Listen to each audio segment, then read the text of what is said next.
Welcome, my friends, and here we are on a beautiful June afternoon. We're down by the pond. This is our first experiment to being outside this year.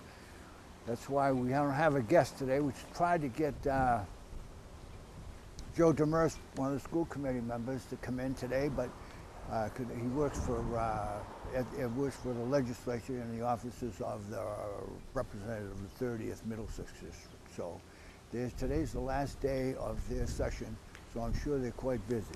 So we'll give them a rain check today, and we're doing also a little bit of experimenting. We have the van down here, and we're trying to get this show taped as early as possible so that it can be squeezed and turned around and all this stuff that they have to do, the technicians have to do, and then so that we can get it on again at 5 o'clock this afternoon. So that's where we are, and it's a beautiful day. I'm looking over here at the Clapp School and Rose DiTucci's house. Maybe she'll come over and visit with us. But maybe she's working around. She's probably shopping. Women shop on days like today. All right, the first thing I want to talk about today is the editorial that was in the paper on Friday about the Atlantic gelatin. And of course, everybody's trying to swallow that. The jelly's been around since 1919. And like I said 1,000 times before, they paid a lot of mortgages, put a lot of kids through school. And over a period of those years, I think the city of Woburn has had a pretty good relationship with the jelly. There's been certainly ups and downs. You could ask any alderman representing Ward 5 that the thing goes up and down. And but basically, I'm for the jelly. Now, the editorial in the Times basically wants to have the jelly disappear and have an overlay district like on Commerce Way. Now, I'd say that's a good idea if there was some activity on the overlay district on Commerce Way. But I'm not so sure there is, because we've had that now for a year or so, or two maybe, and I don't see any big changes up there on the way to my dealings around, going to the Target store, going to the Lowe's, or going on Commerce Way. I don't see a lot of activity. I see a lot of activity at Burlington, where they went into the industrial park, and a development company went in there, and Wegmans is there, a couple of bowling alleys, they're tearing down buildings, they're doing a lot of stuff. So that's my attitude as far as that's my attitude as far as the jelly is concerned. I want the jelly to stay there until somebody comes along and says, we're going to develop the whole place, and its taxes in the city of Woburn are going to be lowered, and we're going to do very well, and blah, blah, blah, all that stuff. But my first impression is I don't see any change in the zoning until I see some activity in other overlay districts that we thought might have a better chance of being developed. Now, that's a beautiful piece of property right there, driving up and down, 8 million cars a day going up and down 95, and looking over into the jelly. So if you put a big building there with a big sign on it that advertises something, I'm sure it'd be a great place to go to. So that's just my feeling as far as the jelly is concerned. All right, we talked a little bit before about sting operations, and that's another one that kind of bothers me. I didn't realize we had a big problem relative to people who have common victuals licenses or entertainment licenses or whatever kind of licenses they have, that they're ignoring the licensing board, where we have to go out and then sting them. You know, and then there was a little quote in the paper that said that you know, it raises their consciousness. I know it, but if I hit the dog with a stick, it raises his consciousness too, and I don't think that's really the way we should go. I think the education of the people who have the licenses, and I think Captain Murphy and the board have done a great job educating the people. They have a lot of meetings with the managers and stuff, so we shouldn't, I sting, just there's something bad about the word sting that bothers me a little bit. But we'll see how it goes. And maybe when I see Chief Farrell, I'll have to ask him, or maybe Captain Murphy himself, and ask him if there's a lot of law breaking involved there that we have to go into this type of business. Now, the Wyman School, or the Wyman Herald submission to the Mass School Board Authority, the building board asked that the Wyman, where it is located right now up in Central Square, be eliminated from consideration for the new school because of a million reasons. You know, it's not big enough. They have to make a big, tall building. You're required to have so many square feet people. You know, have to have smaller classrooms. The whole thing. They listed a whole bunch of stuff. But anyway, we eliminated that. When Mr. Grillo came down and said his piece relative to the property where the farmers market is, I think we agreed that the Wyman School lot where that school is going to someday be a elderly home or something relative, maybe veterans, who knows what it's going to be. But the school is not going to be a school anymore. So that gets us from 4 locations down to 3. And I think that's basically the way it was going to go anyway. So I don't see anything strange going on there. Now, for old news, G&H. You get a Tommy Point if you know where G&H wells are. The Tommy Point is something Tommy Heinsohn gives out during Celtics basketball games. That if you have a good game and you play by the rules and have all that stuff, then he gives you what he calls a Tommy Point. So I'm going to give you an Ed Point if you know what G&H wells are or were. So the government is going to come out this winter with a new cleanup plan. So I don't know whether that property was ever going to be cleaned up. It's an interesting story. I think they come down with a plan every periodically to help it get cleaned up. But I think that whole particular watershed there, at one time it was explained to me that watershed goes all the way to Lowell, you know, Tewksbury, Lowell, Wilmington. It comes down near the Aberjona right across Salem Street. And that's basically in where the rifle range is, where the 2 wells were. And there's a lot of water. They produce a lot of water there. And that's why those 2 wells were put there, because of the amount of water that's available. In fact, the Atlantic Gentleman at one time wanted to buy those wells. They would have pumped that water over. I guess you can't use it in your manufacturing, but you can, I don't even know if you can use it in the cleanup operation, but I'm sure they would have had to filter it out. But years ago, when they first discovered the problem at G&H, there was no cure for that problem. And so we'll see over the winter.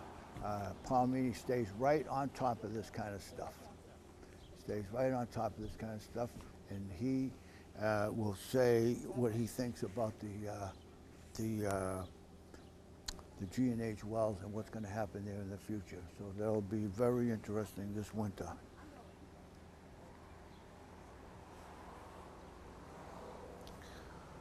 Mr. Haggerty has proposed, he's the alderman at large and president of the city council.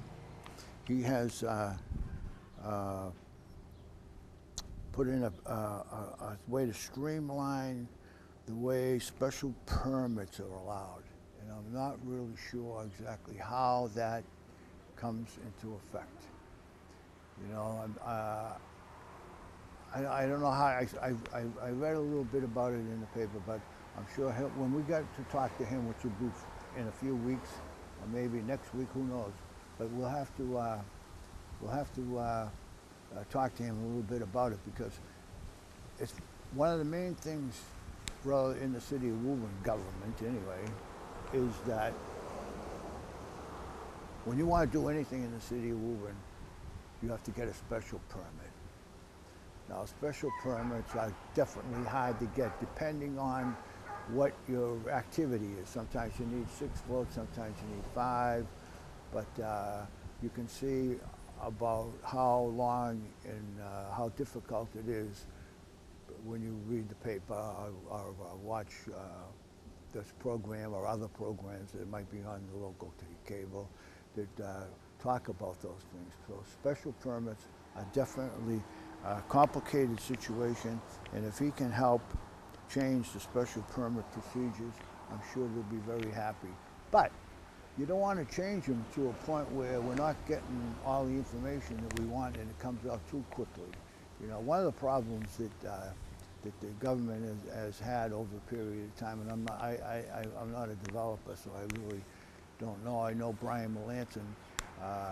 He's been in and out. He goes in and out of City Hall all the time, trying to develop his particular piece of property. Anytime he gets involved, and you have to go to a lot of boards, a lot of places, talk to a lot of people, you get a lot of permission before you get the actual permit in your hand to develop like he does. He builds houses, so I'm sure it's the same thing whether you want to build a building. We had an opportunity. My son-in-law owns a piece of property in the South End, and he had an opportunity. He thought he might put an addition on. But the process it takes a long time. It takes a long time. There's a lot of questions, a lot of engineering changes, a lot of work back and forth between the railroad, because he's right next to the railroad tracks. It just takes a long time to finally get a permit, where in other towns it might be just as easy. Maybe the building commissioner or somebody answers all those zoning questions. But here we have a different type of way of doing it, so that's the way it's going to continue. But if Mr. Haggerty now, if he can continue to modernize, what would you call it? Not modernize, but get it up to date. Get it up to date. And with the same kind of information and get it a little quicker, I think everybody would be a little bit happier.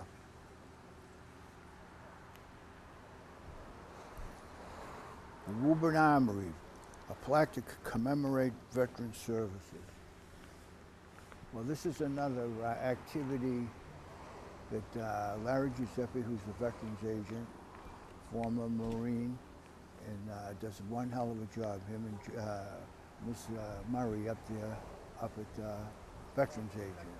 And anybody that's had any connection with those two, visiting there or just to go there and get information and everything, they're very, very accommodating, and they will help anybody out that they can and put you in the right direction, whether you have to get this and get that and all the stuff you have to get together before you can do whatever you want to do relative to veteran services. So that worked out very well. So now they have Friends of Veterans. We have veterans operations going on in the city all the time. We have Library Park. They're going to have in August, they're going to have the Blues for Veterans. They had a couple of dances done with it. They raised money. I think they had something to do with putting right down here, down the street a little ways. They put Johnny Duran's little park there at the flagpole, and so that was all the stuff that they do. This is all money that they've raised for services for veterans. You know, I probably should have a list here, but I don't. So now they're going to put a list, not a list, I think, a commemorative plaque on the Armory to recognize all of the National Guard people and I guess other veterans who have gone through that building in World War I and World War II. And I suppose the Armory was gone by the time the other I was going to say the other wars, they don't even call them wars anymore. The other activities that the government gets on by sending troops here and there, that way they'll be recognized for life, because someday when that building does get organized and developed, and whether it's apartments or offices or a bank or a school or whatever goes in there, sooner or later somebody's going to spend some money. And those plaques will always be there on that building to commemorate the services of those people. So we thank, you know, I thank Larry for doing that kind of stuff. I don't know who promotes the locations and how those things work. But you know, so, whether he thinks it up himself while he's whacking the golf ball around, that would be a good idea. You can say, well, I'm going over to play golf, or that it helps my thinking. So he can go and go around and get activities like this to recognize veterans. We're in a big recognize veterans now, because we've been 10 years in Afghanistan, and before that, or at the same time, in Iraq. Excuse me. And I think what's happening is Iraq has fallen down and not living up to what their responsibilities were when we left. So we send people back, 300 people going back. And so they say, wow, those are the kind of people you have to have over there so that they can get information and logistically point out where the drones are supposed to shoot their missiles, things like that. But 300 has, in my history, has always turned into being 30,000 or 50,000 or a certain amount, because we don't want to go into a war half. Oh, excuse me. We don't want to go into a war half crazy. But just so we remember. Just so we remember. No trucking on this road. No heavy trucking on Arlington Road. Don't forget that. My history tells me that back in the 60s, the French people took a licking in Vietnam. Dien Bien Phu it was called. The Viet Cong surrounded them at Dien Bien Phu, and they had to get out of there. So the French left. It used to be a French colony. But the worry at the time was we're going to be all communists. So we had to do something about that. And so the president at the time, I believe at the beginning of the Vietnam era war, was John F. Kennedy. And I think if you go back and look at the history books, you'll say that during one of those summers, he decided, after the French army left Vietnam, that he'd go over there and send 300 guys over there and see if he could help out the government there and stabilize things. And we know where that went. I don't want any. I'm totally against anybody. I don't want even people going there as tourists. I don't want to have. I don't want anybody to go there, because that's a very, very dangerous place to be. We have a lot of people in the city of Woburn that have come back from there, and they will be the first to tell you how dangerous a place it is. And I don't know whether I don't know whether I'm just getting old or whatever it is, but I think it's time for some of these countries to straighten out their own mess. Get a government that works, a library, a bank, and some of that kind of stuff that you have to run a government. And then maybe the President of the United States might be able to say, well, let's go over there and build a few Home Depots, a few Lowe's, and then we can sell some wood, and then they can build some houses and do something. Because right now, I think what's going on over in the Middle East, in Cambodia, Thailand, Syria, Afghanistan, all those places, they're just not up to snuff as far as I'm concerned. So I don't think we should send anybody there. Now, if that's what you call a nationalistic statement, yes, I think it is. All right. Citing financial concerns, the school board won't mandate a Joyce DC trip. Now, first of all, the alderman from Ward 5, my friend Arlene Bloom, she thought a couple of weeks ago that it was discriminatory for one middle school to be able to go to Washington, D.C., and the other middle school to go, not go.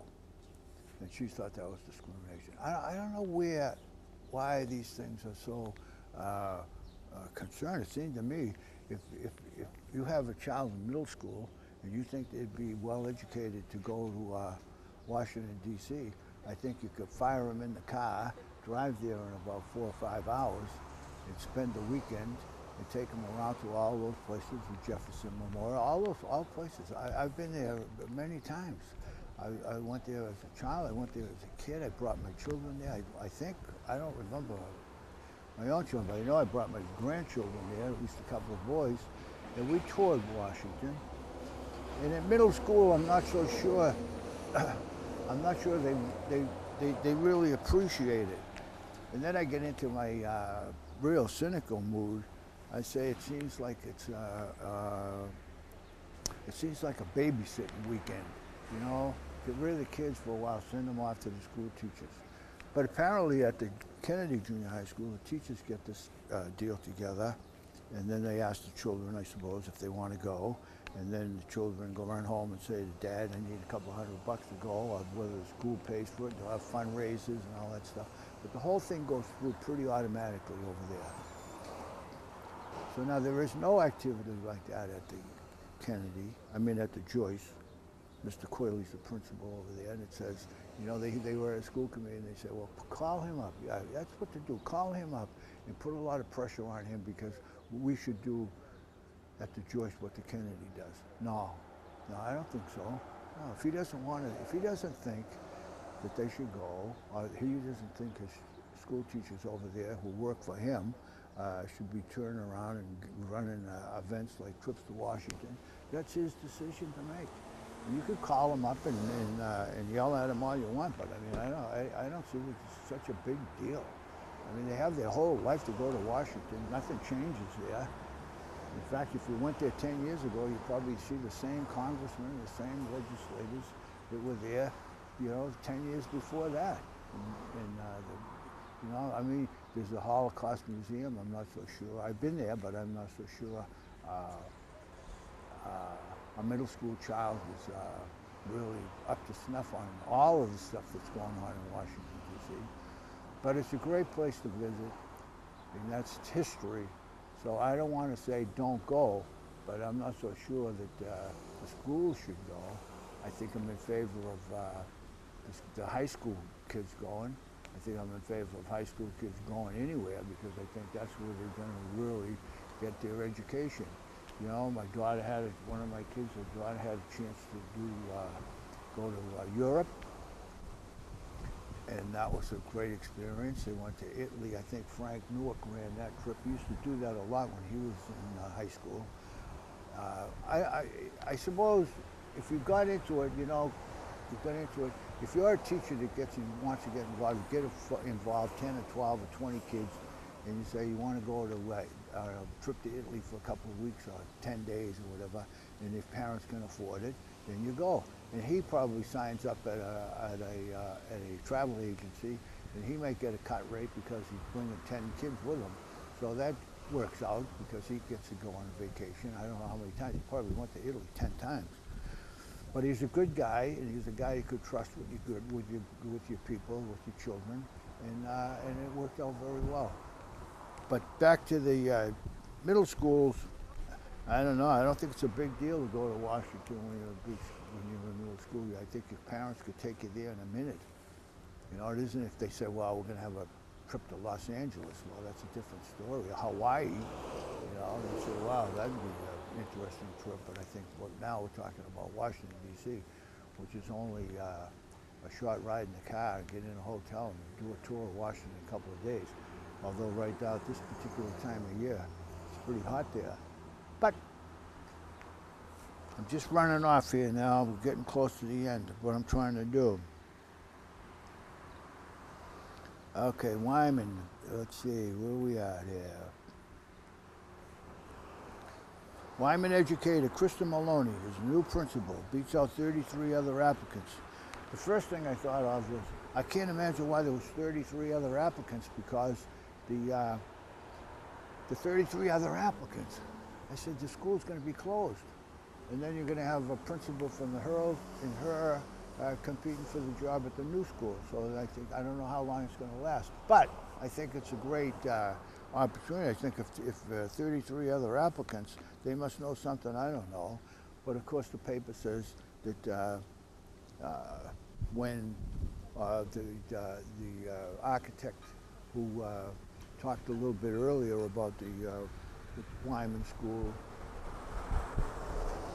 said that you know, they'll be saving staff, saving this, saving that, saving that. They don't save anything. I can't imagine that the Goodyear School didn't save a lot of money. We talked about that because the Clap School, where'd all the Clap School people go? They must have went over there with the kids. You know, where they get rid of one custodian, and I'm not even sure they did that. So I don't know. All I want is the new school built. I'm not going to argue with them about the staff or whoever it is. All I can say to Kristen Maloney is congratulations. I hope you have 2 or 3 good years while the school's being built at the Wyman School. And then if you, maybe you can retire, or maybe you can stay there and try and become the principal of the new Herald Wyman School. Hey, we only got a couple of minutes left, so I have to finish this exactly, because this is the experiment. I have to finish this exactly in 30 minutes, and we're less than 5 right now. So, Benchmark is going to be a new nursing home type of facility like the one in North Woburn for people with dementia or Alzheimer's disease and assisted living on that triangular piece of property over near the Elks Home. So I think that's going to be a long time being kicked around. We're already talking about who's going to pay for widening Washington Street. They're willing to, I think, give the land and have the city do it, but it seems to be the city wants them to pay to do it. So that'll be an interesting discussion as things go on. I'm not so sure that Benchmark is going to be in the ground this year. Although I go to Demoulas and over that way, I don't know how many times a day, too many times a day. And Dave and Buster's is going in the ground over there. They'll be pouring concrete there in a couple of weeks. So therefore, that building will be probably closed in by this winter. And then they'll finish up and probably open in the spring. So that's about how much more time do I have? Are we out or are we ready? 1 more minute? All right, 1 more minute. Lynch Cantillon gets approval for renovations. I'm not so sure what the renovations are because I kind of like the way things are there now. I like when you go in there, when you walk by, you think, boy, this is a funeral that's not being well attended or a wake. And you go inside and there's a line like in Disneyland. And then what's good about it is, when you're going one way, the people are going all around through the rooms and everything. You get to see people you know, how you doing, blah, blah, blah. It's the same as Disneyland. You're in line at Disneyland, they have a little Mexican orchestra playing, and you think you're getting ready to go on the ride, and you have a long time to go. So, that's about it for this week. Now, tonight at 5 o'clock, we're going to watch this. I'll be home, and I'm going to watch it myself and have a few laughs and think about some of the things I say about the zoning and special permits, because those are the things that are going to affect you. Next time.